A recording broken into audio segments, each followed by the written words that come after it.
안녕하세요. 부동산 분석하는 남자 부분남입니다. 오늘도 제가 다시 좋은 정보 드리려고 돌아왔습니다. 언제까지 추락할지 모르는 부동산 폭락 기차 속에서 아직 주택 마련을 미루고 계셨던 무주택자 분들은 내 집은 언제 그리고 얼마쯤에 매수하셔야 할지 궁금하시죠? 어떤 분들은 절반으로 떨어진다, 다른 분들은 3분의 1 토막까지 떨어진다, 이런저런 말들이 많습니다. 어떤 의견의 가능성이 가장 높고 현실적인지 부분남이 분석하여 말씀드리겠습니다. 본격적으로 들어가기 전에 구독과 좋아요, 알림 설정까지 부탁드리고 끝으로 가면 적정 매수 구매까지 나오게 되니 끝까지 시청 부탁드리겠습니다. 여러분들께서는 언제 주택을 매수해야 할 것 같나요? 결론부터 말씀드리겠습니다. 서울은 2025년 이후, 인천은 2026년 이후, 경기는 2020년 말부터입니다.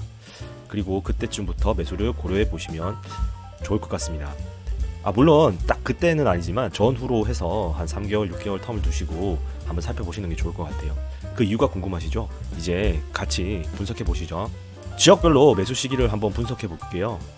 서울특별시 같은 경우에는 매년 7만 가구의 신규 수요가 있어 왔으나 최근 들어서 계속 인구가 감소하고 있고, 그래서 올해 신규 수요는 한 4만 5천 가구 내외입니다.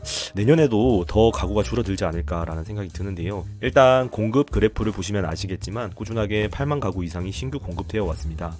수요에 비해 공급이 많은 상태를 지금 유지하고 있고요. 하지만 2023년을 기점으로 하여 공급 물량이 3만 8천, 2만 가구로 떨어지는 것을 확인할 수 있습니다. 요약하자면 2018년까지 과잉 공급은 기존에 있던 수요층들에게 흡수되었고, 2019년부터 2022년까지 과잉 공급은 2025년 정도까지 가야 한 4만 가구씩 해서 신규 수요를 흡수할 수 있을 것 같습니다. 그러므로 서울에서 신규 주택을 매수하실 타이밍은 2025년 이후가 적정할 것이라고 생각됩니다. 자, 그러면 또 수도권의 다른 지역을 한번 살펴보도록 하겠습니다. 인천을 한번 살펴볼게요. 인천 역시 폭락의 진행이 가속화되고 있습니다. 요즘에 송도, 검단, 청라 난리라고 하는데요. 일단 데이터적으로 확인해 보면 공급이 많아도 너무 많습니다. 2022년부터 2025년까지 공급되는 주택의 수 16만 6천 호가 신규 수요 13만 5천 호보다 3만 호 이상 많기 때문입니다. 한 가지 다행인 사실은 매년 인천의 가구 수가 증가세에 있다는 사실입니다. 매년 2,300가구 정도 늘어납니다.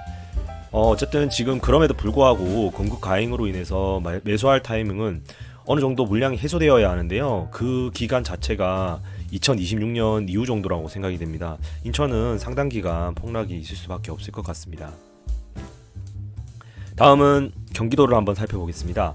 경기도의 경우는 서울과 인천과는 다르게 다른 양상을 보일 것으로 예상됩니다. 전입 인구 및 가구 수가 가장 많은 지역입니다. 서울의 집값을 견디지 못해 빠져나오고 있는 수요층과 서울에 입성하지 못하고 경기도에 자리 잡는 전입 수요층들이 합쳐져 항상 새로운 수요를 창출해 나가고 있는 시장이라고 생각됩니다. 다만 전입이 많은 만큼 외부 충격, 즉 예를 들어 인천의 가격 하락 혹은 인천의 발전과 같은 사유로 이동이 많이 생겨서 변동성이 클 수도 있을 것으로 예측이 됩니다. 다만 경기도는 매년 전입으로 인한 신규 수요가 6만 가구 정도 늘어나고 있는 상황이고, 매년 총 20만 가구의 신규 수요가 뒷받침이 됩니다. 매우 많은 신규 수요죠. 한편 주택의 신규 공급이 20만 호가 넘는 시기는 2018년, 19년 단 2해뿐이고 다른 시기에는 수요에 공급이 미치지 못하는 상황입니다. 그래서 제 생각에는 경기도는 조정기를 받고 있을 뿐이고 2023년 이후에는 적극적으로 주택 매입을 고려해 보셔도 괜찮지 않을까 하는 판단을 조심스럽게 해봅니다. 부동산 폭락장에서 가격 하락폭이 그나마 수도권 다른 지역에 비하여 작게 일어나지 않을까 하는 예측을 할 수 있을 것 같습니다. 이제부턴 더 중요한 내용이 나옵니다. 계속 시청 부탁드리겠습니다. 이제 수도권 지역별로 어느 시기에 저점으로 갈지 예측해 보았으니 적정 매수 금액을 한번 알아보도록 하겠습니다. 여러분들께서는 주택 가격의 하락이 얼마나 될 것 같으세요? 1억? 5억? 그것도 아니면 10억 이상? 물건의 현재 가격에 따라서 달라지겠지만 제 생각에는 30% 전후는 하락하지 않을까 싶습니다. 결론부터 말씀드리겠습니다. 지역에 따라 편차는 있겠지만 2017년 주택 가격의 수준으로 떨어지면 더 떨어지기는 쉽지 않을 것으로 예상이 됩니다. 그때 주택 매수의 기회를 잡으셔야 합니다. 그 이유를 천천히 설명드리겠습니다. 그리고 가격을 산출해내는 공식 아닌 공식도 알려드릴게요. 끝까지 시청해주세요. 자, 지금이 고점이라고 하면 빠져야 하는 가격은 두 단계가 존재한다고 생각합니다. 첫 번째는 코로나 유동성의 대가이고, 두 번째는 초저금리 시대의 대가입니다.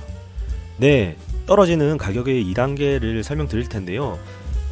몇 번 반복해 보시면 금방 이해되실 것 같아요. 잘 들어봐 주세요. 네, 첫 번째 단계입니다. 코로나 유동성의 대가는 2019년 정도의 가격 수준으로 회귀할 것으로 예상이 됩니다. 유동성의 대가는 혹독했습니다. 유동성은 급격한 인플레이션을 초래했습니다. 거기에 러시아와 우크라이나의 전쟁으로 인하여 그 속도는 더 심해졌죠. 유동성 축제의 종말로 인한 가격 하락이 지금 폭락으로 이어지고 있습니다. 두 번째 가격 하락 단계입니다. 초저금리 시대의 대가입니다. 유례없는 제로 금리 시대였던 2015년 박근혜 정부 때부터 시작된 부동산 경기 부양의 끝은 사실상 코로나 바이러스가 창궐하기 전이 끝이 났었어야 됩니다. 바로 2019년 말이죠. 다시 말해 2020년부터는 부동산 경기의 하락 시기이자 금리 상승 시기여야 했습니다. 그리고 다들 그렇게 준비를 하고 있었고요. 세계 각국이요. 그렇기 때문에 1단계에서 2019년으로 주택 가격이 빠진 가운데 이제 2단계인 금리 상승으로 인한 가격 하락이 예상됩니다. 최근 국토연구원의 보고서에 따르면 기준금리 1%가 오를 때 매매 가격은 연간 2에서 5% 정도 빠진다는 연구 결과가 있었고, 이는 제가 임상으로 봤을 때도 매우 타당해 보입니다. 지금까지 한국은 약 3%의 기준금리가 상승했고, 내년 상반기까지는 약 4% 정도까지 상승할 것으로 예측이 됩니다. 그러면 대출 이자율은 거의 7%가 넘어간다는 결과가 되겠죠. 상당히 부담스러운 가격입니다. 그러면 아파트 가격은 2019년으로 회귀한 가격에서 8에서 최대 20% 정도 더 빠져야 한다는 결론에 이를 수 있습니다. 요약하자면 2019년 가격으로 회귀한 후 그 가격에서 최대 20% 수준이 빠진다면 바닥 가격이고, 지역에 따라 편차가 있을 수 있지만 대략 2017년 가격이라고 볼 수 있을 것 같습니다. 예를 들자면 잠실 엘스 같은 경우에는 34평형의 2019년 가격은 약 19억입니다. 그 가격에서 대략 20% 정도의 가격이 빠지면 한 15억 2천인데요. 이는 2017년 가격 정도입니다. 아파트 단지들 한번 보시고 2017년 가격 한번 보시고 2019년에서 10% 20% 가격이 빠지면 얼마 정도인지도 한번 같이 비교해 보시고요. 이사 가고 싶은 단지가 있으시면 꼭 그 정도 수준이 나오시면 저점이라고 생각해 주시면 되겠습니다. 이런 식으로 관심 있는 주택의 지금 가격과 저점 가격을 예측해 보시고 주택 매수에 나서면 매우 좋을 것 같습니다. 지금까지 언제 그리고 어느 정도의 금액으로 주택을 매수해야 할지 분석해 보았습니다. 앞으로도 더 나은 분석할 수 있도록 노력하겠습니다. 여러분의 구독, 좋아요, 알림 설정은 저에게 큰 힘이 됩니다. 끝까지 시청해 주셔서 감사합니다.